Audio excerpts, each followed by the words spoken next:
అప్పట్లో ముఖ్యమంత్రిగా ఉన్న ఆయన్ను నేనే ఒత్తిడి తెచ్చి తర్వాత నేనే ఇన్ఫ్లుయెన్స్ చేసి అది దాన్ని ఆపానని చెప్పడం అంటే ఇది వాస్తవంగా సత్యదూరమైన మాటలను ఆయన సర్వైవల్ కోసమో ఇంకో పక్క రాష్ట్ర ముఖ్యమంత్రి మీద అది కూడా వేరే పార్టీకి చెందిన ముఖ్యమంత్రి మీద అలా మాట్లాడడం అనేది నేనైతే ఖండిస్తూ ఉన్నా. అయితే ఆయన ఒత్తిడి తెచ్చి తర్వాత ఇన్ఫ్లుయెన్స్ చేసిన అని చెప్పడం తర్వాత దాన్ని చూసి అంటే ఈ గత 1.5 సంవత్సరం నుంచి అంతకుముందు 2 సంవత్సరాల నుంచి నిద్రపోతూ ఉండే ఆ తర్వాత ఈ వైఎస్ఆర్సీపీ నాయకులంతా ఇప్పుడు లేచి ఓ అబ్బా ఇదంతా మీ వల్లనే ఇబ్బంది పడినది మీ వల్లనే ఆగిపోయిందంట అని ఇప్పుడు లేచి అంతా గగ్గోలు పెట్టడం అంటే ఇది ఎట్లా ఉందంటే అంటే అంతకుముందు ఒక సామెత ఉన్నది చూడు, ఎద్దు ఈనిందంటే ఘాటికి గట్టే అన్నట్టు. అంటే దాంట్లో నిజానిజాలు కానీ వాస్తవాలు కూడా తెలుసుకోకుండా అసలు అప్పుడు ఆయన మాట్లాడిన వ్యక్తి ముఖ్యమంత్రిగా లేడు. ఎవరైతే నేను ఒత్తిడి తెచ్చినా అని ఆయన మా చంద్రబాబు నాయుడు గారు ముఖ్యమంత్రిగా లేరు. ఇదంతా 2000 ఆ తర్వాత దాని మధ్యలో జరిగింది, అంటే 1924 మధ్యలో జరిగింది ఇదంతా. అప్పటికి ఆయన ముఖ్యమంత్రి కాదు, ఈయన ముఖ్యమంత్రి కాదు. సాక్షాత్తు తెలంగాణ జలవనరుల శాఖ మంత్రి అయినటువంటి హరీష్ రావు గారు అసెంబ్లీలో మేము సుప్రీంకోర్టులో పిటిషన్ వేసినందువల్లనే ఈ రాయలసీమ ఎత్తిపోతల పథకం ఆగిపోయిందని ఆయన అసెంబ్లీ సాక్షిగా కూడా చెప్పినాడు. అంటే ఇన్ని వాస్తవాలు కళ్ళ ఎదుట కనపస్తానే కూడా ఒక లేని దాన్ని పట్టుకొని మా వల్లనే దుష్ప్రచారం చేయడం ఇదంతా అసలు ఇది ఎట్లుందంటే ఆయన ఏదో మాట్లాడడం ఇప్పుడే వీళ్ళు ఇన్ని రోజుల నుంచి నిద్రపోతా ఉన్న ఈ నాయకులు ఇప్పుడు అంత గగ్గోలు పెడతా ఉండడం.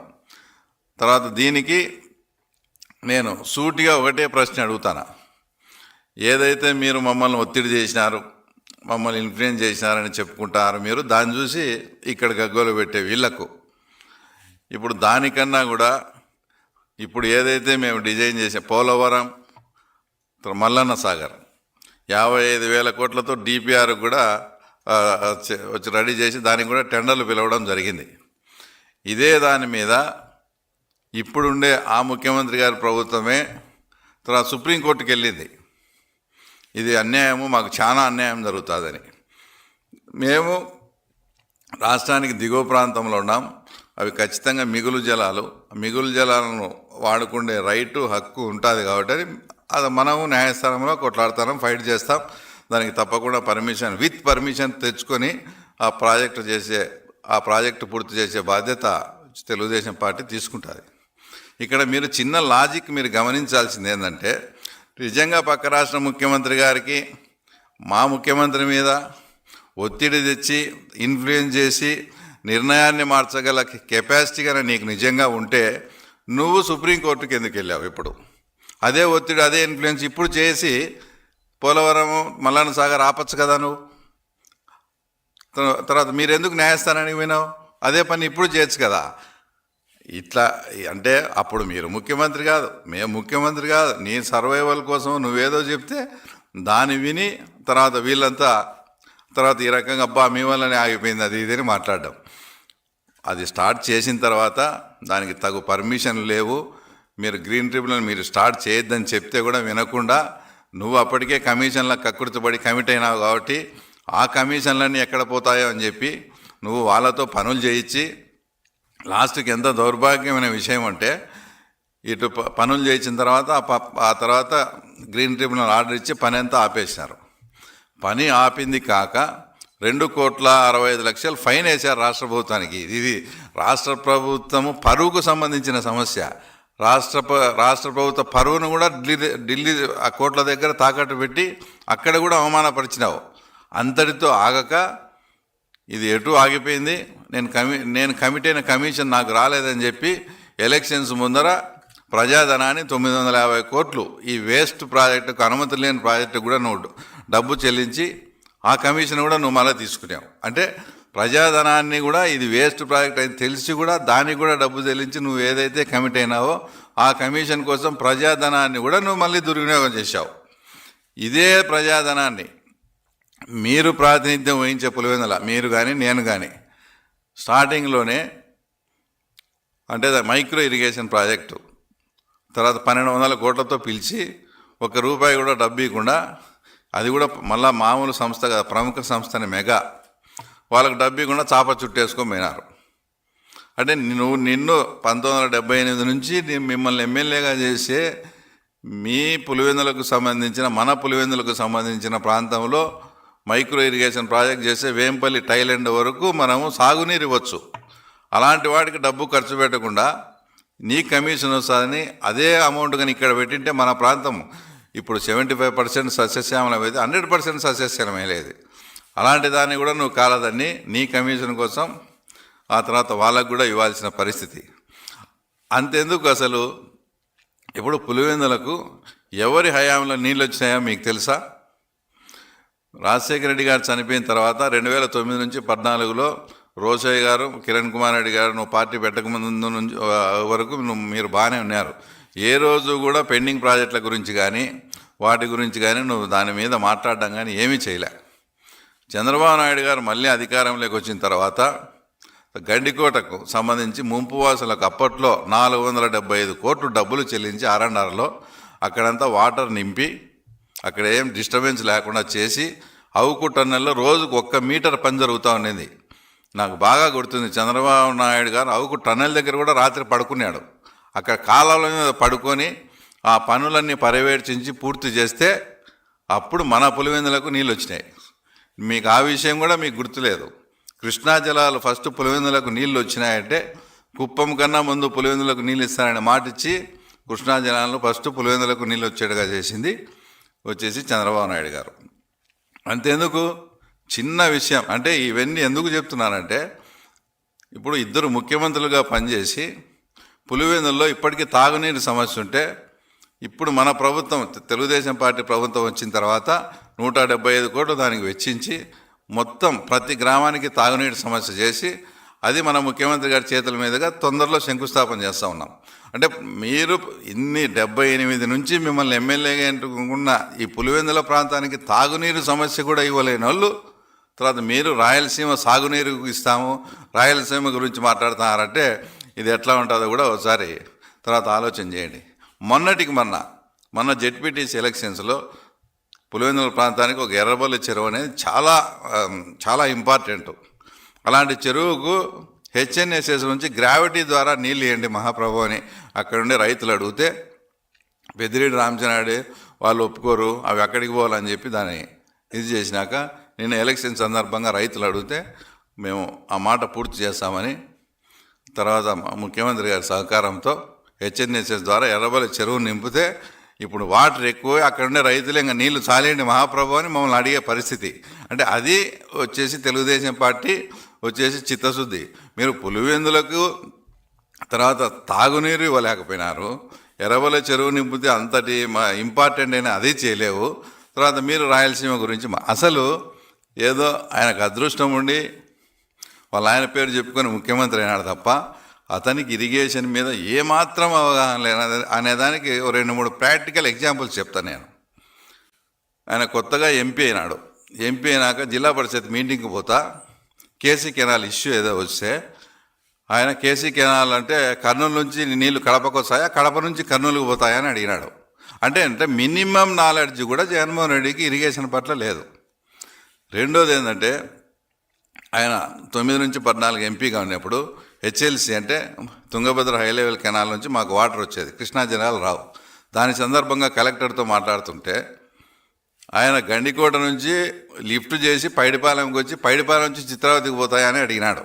అంటే మినిమం అది సపరేట్ ఇది పైడిపాలెము అదనంగా 55,000 ఎకరాలు మన పులివెందుల ప్రాంతానికి పాడుతుంది. ఇది దానికి చిత్రావతికి సంబంధం లేదు.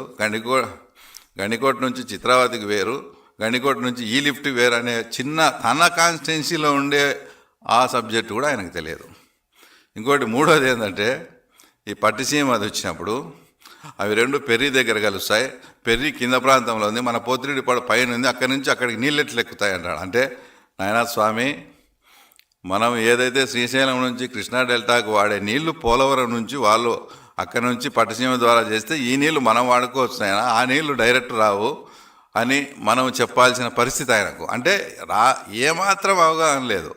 ఏమాత్రమన్నా అవగాహన ఆయనకు ఉండింటే పోలవరం ఆయన హయాంలో 5 నెలల్లో ఎప్పుడో కంప్లీట్ చేసేవాడు. ఎందుకంటే పోలవరం కంప్లీట్ అయితే ఫస్ట్ బెనిఫిట్ అయ్యేది రాయలసీమ, నెక్స్ట్ ఉత్తరాంధ్ర. ఎందుకంటే కృష్ణా డెల్టా ప్రాంతానికి సమృద్ధిగా శ్రీశైలం నుంచి పోవాల్సిన పని లేదు. అప్పుడు శ్రీశైలంలో ఉండే వాటర్ అంతా కూడా మనము తర్వాత వచ్చి రాయలసీమకు ఉపయోగించుకోవచ్చు. అట్లా ఏమాత్రం ఇరిగేషన్ పట్ల ఆయనకు మినిమం నాలెడ్జ్ కానీ తర్వాత అవగాహన కానీ లేదు. ఈ రకంగా ఆయన లేకుండా అనుమతులు లేని దాన్ని తీసుకొచ్చి దాన్ని పెట్టి భవిష్యత్తులో ఏదైనా నిజంగా మనకు అది ఉపయోగమా కాదా అనేది పక్కన పెడితే ఒక మంచి ఆపర్చునిటీని కూడా మీ చేతగానితనం వల్ల తర్వాత మీ వల్ల మొత్తం ఇది చేసినారు.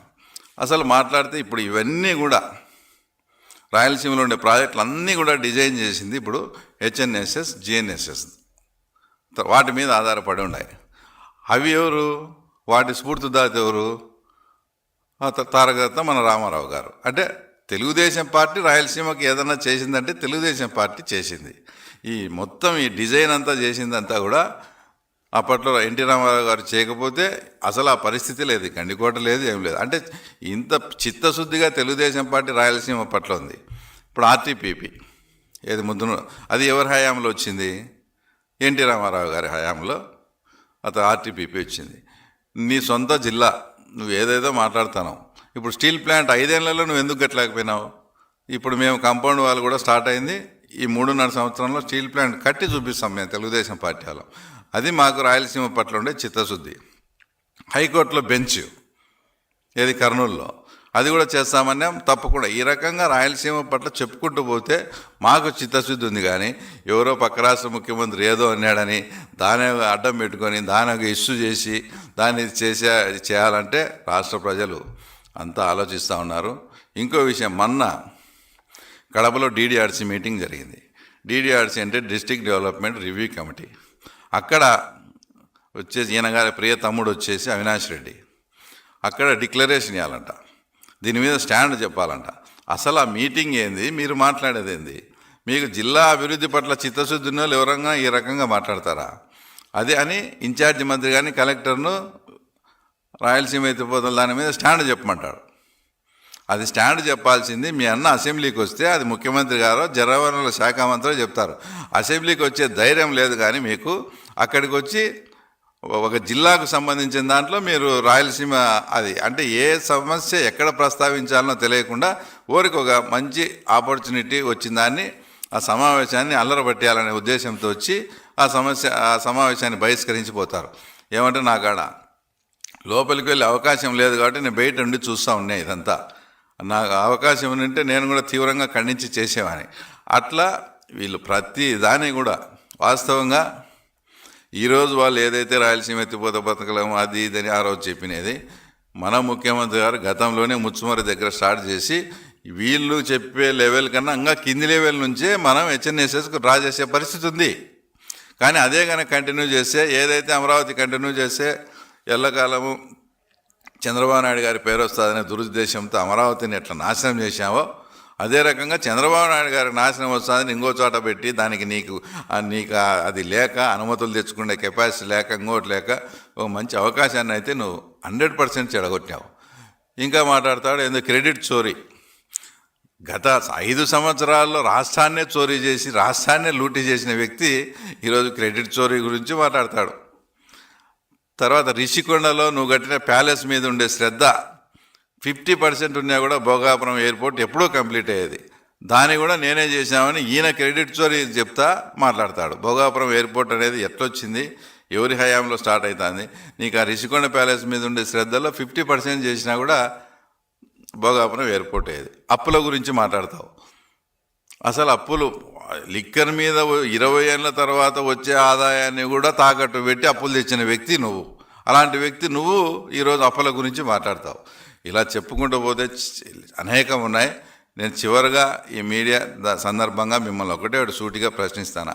నిజంగా పక్క రాష్ట్ర ముఖ్యమంత్రికి కానీ అది చూసి మీ గగ్గోలు పెట్టి మీరు కానీ ఆ రోజు ఇన్ఫ్లుయెన్స్ చేసి ఒత్తిడి చేసి ఒప్పించినామనేటికంటే ఈరోజు పోలవరం మల్లన్న సాగర్ కూడా మీరు ఎందుకు ఒప్పించలేకపోయినారు, ఎందుకు సుప్రీంకోర్టుకు పోయినారు? ఈ చిన్న లాజిక్ ఎవరు మిస్ కావద్దండి. ఇదంతా కూడా రాష్ట్ర ప్రజలు గమనించాలని కూడా కోరుకుంటా ఉన్నా.